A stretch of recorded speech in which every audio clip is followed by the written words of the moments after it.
Voilà, donc je voudrais faire un petit point sur l'ère du Verseau parce que on parle beaucoup de l'ère du Verseau, mais on ne se rend pas trop bien compte de ce que ça veut dire.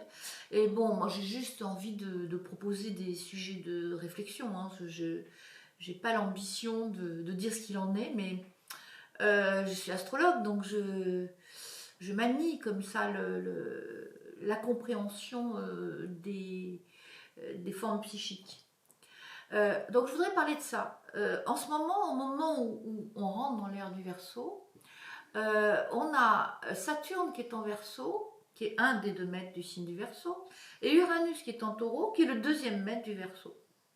Ces 2 planètes qui sont les 2 maîtres du Verseau, c'est-à-dire quand je dis 2 maîtres, ça veut dire qu'il y a 2 possibles. Voilà. Il y a 2 possibles et que je pense que l'humanité est vraiment devant un choix alors que la plupart des êtres ne s'en rendent pas compte. Donc je voudrais parler de ce choix. Qu'est-ce qui est représenté par ces 2 planètes et quels sont ces 2 possibles qui s'offrent à l'humanité. Et je pense que c'est chaque être qui va devoir se positionner de manière à choisir une voie ou choisir une autre. Parce que les 2 voies ne pourront pas cohabiter, elles sont antinomiques. Elles sont antinomiques, pourquoi la voie de Saturne en Verseau, qui vient de rentrer en Verseau, c'est la voie de la fascination pour le mental, la fascination pour l'esprit, qui s'auto-congratule de son intelligence. Il y a presque quelque chose de narcissique dans cette façon de tout contrôler avec le mental.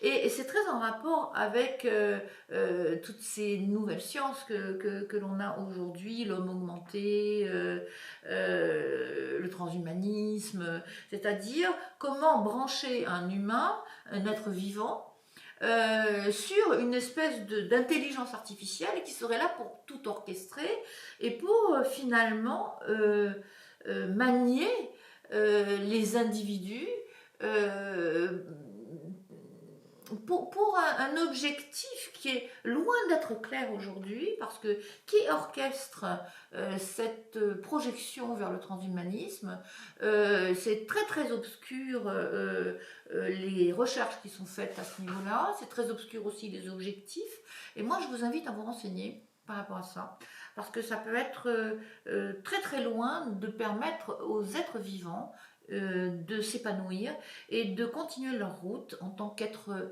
souverain et en tant qu'être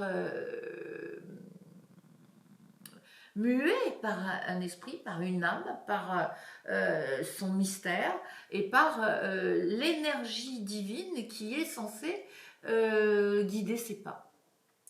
Et je voudrais vraiment parler de ça. Et la deuxième planète, donc il y a Uranus qui est en ce moment en Taureau. Uranus propose de changer de regard, de libérer son regard, de libérer aussi la façon de concevoir les choses, de les penser, et libérer aussi le rapport au vivant. Parce que le Taureau, c'est un signe qui parle de l'amour du vivant, qui parle du mystère du vivant, qui parle du chemin que le vivant fait pour s'accomplir et pour faire descendre l'esprit à travers lui et participer à la création. Donc je voudrais vraiment parler de ça. Est-ce que l'humain va accepter de se faire totalement manipuler par son intelligence et voire par une intelligence externe à lui qui va prendre le contrôle des manettes de son destin? Ou est-ce que l'humain va se proposer de remettre les choses à l'endroit, c'est-à-dire de remettre le vivant dans le sens de la marche, de se remettre dans des positions de respect du vivant et du coup de solidarité, parce que le taureau, le maître du taureau, le maître du signe du taureau, c'est Vénus, et Vénus c'est l'amour. Et l'amour c'est la solidarité. Si on ne met pas d'amour dans l'esprit, l'homme se perd. Si l'esprit s'auto-fascine et s'enferme en lui-même, l'homme va se perdre dans son esprit, dans les méandres de son esprit, dans les rouages de son esprit, de l'intelligence qui peut devenir folle s'il n'y a pas de cœur, s'il n'y a pas d'amour, s'il n'y a pas d'émotion, s'il n'y a pas le respect des autres corps de l'être qui sont instinct, pulsion, vérité énergétique, vérité vibratoire, et qui dit qu'est-ce que je fais de cette énergie qui me traverse, Qu'est-ce que je fais de cette énergie qui vient m'insuffler de la vie et qui vient à travers moi créer sans cesse quelque chose de nouveau, où je laisse la part au divin aussi, de m'inspirer des chemins que je n'ai pas encore prévus avec mon petit mental d'humain.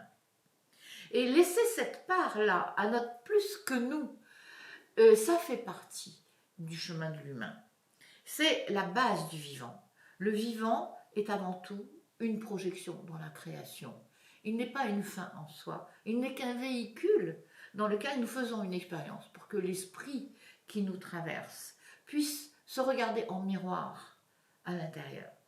Et cette aventure de la création et du créateur et de l'esprit créateur à travers cette expérience dans l'incarnation fait que seule notre essence et notre âme, notre esprit, notre essence divine, la petite étincelle dont nous sommes issus lorsque nous avons été projetés dans la création, seule cette étincelle-là est légitime à diriger notre véhicule.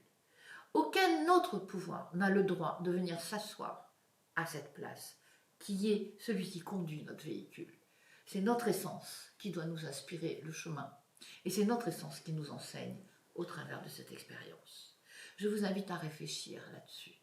Et je vous remercie pour le chemin que vous faites. Merci.